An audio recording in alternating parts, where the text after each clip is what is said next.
SIR শুনানিতে বিভিন্ন জায়গা থেকে হয়রানির অভিযোগ সামনে এসেছে। আর এবার এই অভিযোগে তুফানগঞ্জে বিডিও অফিসের সামনে ঝাঁটা হাতে বিক্ষোভ দেখালেন এসআইআর এর শুনানিতে ডাক পাওয়া মহিলারা। বিজেপি নেতা কর্মীরা গ্রামে ঢুকলে ঝাঁটা মেরে গ্রাম ছাড়া করার হুঁশিয়ারি দিয়েছেন।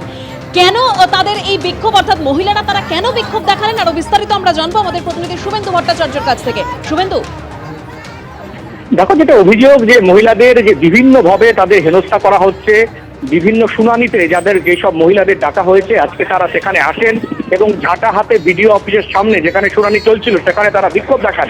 তাদের যেটা অভিযোগ, বিশেষত যারা বয়স্ক মহিলা তাদেরকে বিভিন্নভাবে হয়রানি করা হচ্ছে এই শুনানির নামে, এবং যাদের 2002-এর তালিকায় নাম রয়েছে তাদেরকেও সেখানে ডাকা হচ্ছে।